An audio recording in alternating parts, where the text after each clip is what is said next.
Hi everyone. Hope you all are staying safe out there. I know we all want to move on from this topic of COVID, but since we are all stuck with it, it's better to have more information. Therefore, the team Greenlight tried to bring a lot of information for you from different perspectives. Therefore, we had a discussion with the New Zealand Parliament member representing the National Party, Mr. Chris Bishop.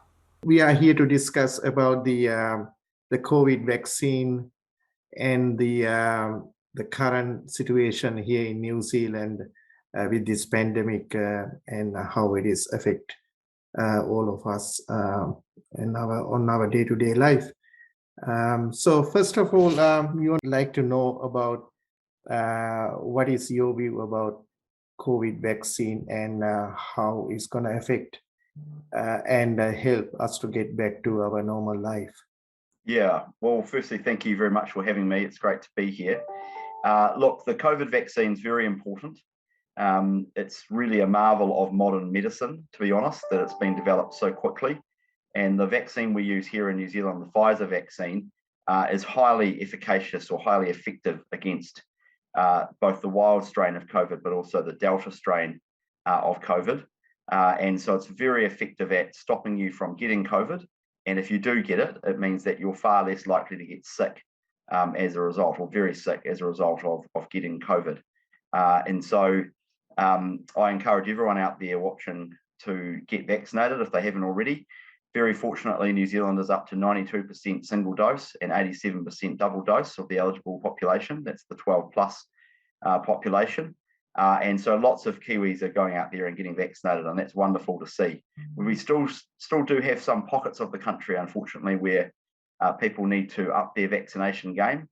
So the East Coast, Te Rāwhiti, Northland, and even just here in Wellington, there are pockets of communities where the vaccination rates are quite low. So parts of Wainuiomata, parts of Taita, Nainai, Stokes Valley, for example, we need to get those numbers up as well. But generally, things are going pretty well.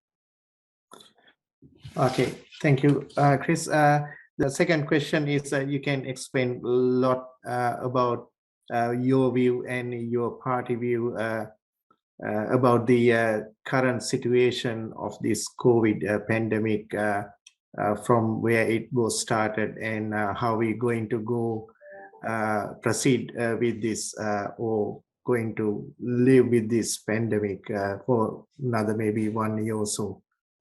Yeah, thank you. So, look, the reality is that we did a really great job as a country last year in 2020 in keeping COVID out of New Zealand, and we were running back then an elimination strategy. So our whole goal was to keep COVID out, and we had very tight border settings, and that meant that people basically couldn't come into the country. Many migrants couldn't come, even though they had visas. Those visas got cancelled. They couldn't come in through the MIQ system that we have. So that was very frustrating. And now we are in November 2021, almost December actually, as I look at the calendar, and Delta is here. That's a new strain of COVID, or reasonably new. And unfortunately, our view in National is that the government didn't do a very good job of preparing for Delta. And unfortunately, Delta did escape into New Zealand out of MIQ, and then we couldn't really get it under control. So Delta is here now, it's spreading around the country, but the good news is that we have those vaccination levels to restrain the spread, and it means that it probably won't get out of control, which is a good thing.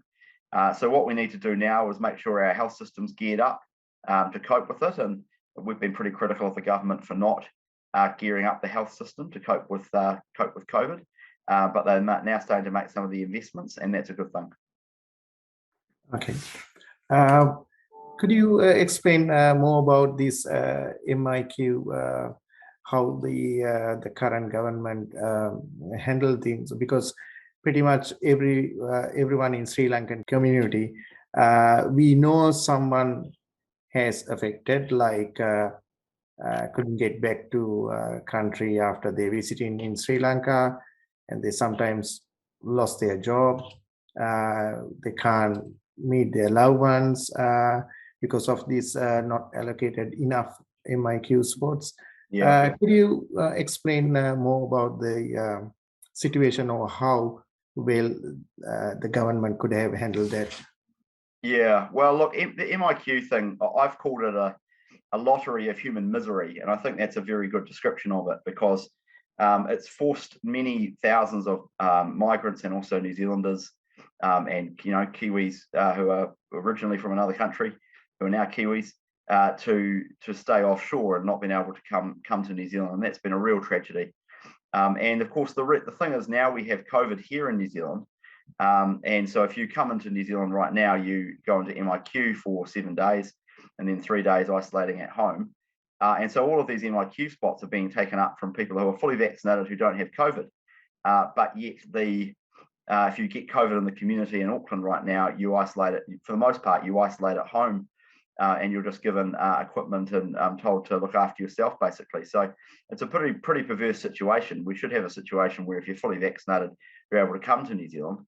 And if you get COVID in New Zealand, you should be able to use those quarantine and MIQ facilities. So we think things are sort of around the wrong way at the moment. Yeah. And of course, if we end MIQ and allow fully vaccinated travellers to come to New Zealand, that's going to be great for tourism, great for international education, great for our migrant sector, migrant communities more generally, and that's what we're pushing for. Yeah, thank you, Chris. Any last message to the Sri Lankan community? Just want to say that I've greatly valued the friendship and the support that I've received from the Sri Lankan community. I love Sri Lanka. It's been 9 years now since I went there, but I had a lovely time, and I've got many friends in the Sri Lankan community here in New Zealand, and it's just wonderful to be with you on a variety of cultural occasions. And I'm hoping that once we enter 2022, we can get back to meeting in person and enjoying those holidays and festivals and that delicious food. And I'm looking forward to doing that next year. Okay, thank you, Chris. On behalf of the Sri Lankan community, and especially from the Green Light team, we would really like to thank Chris Bishop for joining with us. Thank you very much. Hey,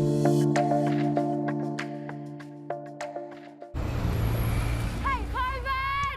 You were a bit of an egg in 2028. Hey, boys. Yeah. And we see you making plans for 21, 22, and the rest of ever. But guess what? We got plans too. Because we're over-fighting and we're ready to win. Watch out. Because you know what this is? It's the metaphorical door to freedom. I'm going back home to see my mum. No more cancelling. No more cancelling. And we're locking in a date for a big fab wedding. No doubt. Woo! We're going to keep coming here every day all year long. Hey, COVID, you're gone. Suta, tukwa karere. Hey, COVID, check this out. We're getting immunity. Hey, man!